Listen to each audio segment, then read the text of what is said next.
आयुर्वेदामध्ये एवढी पथ्य का असतात? हा एक मोठा गैरसमज आहे की फक्त आयुर्वेदामध्ये पथ्य सांगितली जातात. खरं पाहिलं तर सगळ्या मेडिकल सिस्टीम्समध्ये पथ्य असतात. म्हणजे डायबिटीज, हार्ट, किडनी किंवा इतर कोणत्याही क्रॉनिक डिसीजचे पेशंट बघितले तर भरपूर रिस्ट्रिक्शन्स असतात. पण डायबिटीज म्हटलं की साखर टाळायची, हार्ट म्हटलं की तेलकट खायचं नाही, हे आपल्याला सवयीचं झालेलं असतं.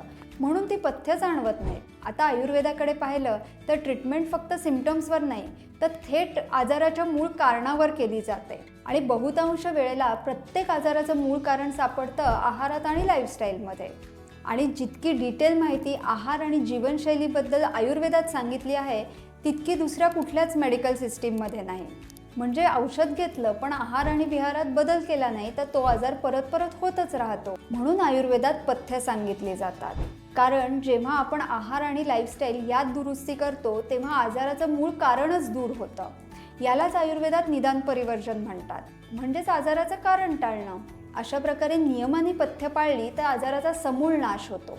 एक महत्त्वाची गोष्ट म्हणजे सुरुवातीला पथ्य स्ट्रिक्ट वाटतात, पण जसं जसं शरीर बॅलन्स स्टेटमध्ये येतं तशी तशी पथ्य शिथिल होतात. त्यामुळे पथ्यांना घाबरून न जाता लक्षात ठेवा की पथ्य हा ट्रीटमेंटचाच एक भाग आहे आणि आजार कायमस्वरूपी बरा होण्यासाठी तो आवश्यक आहे.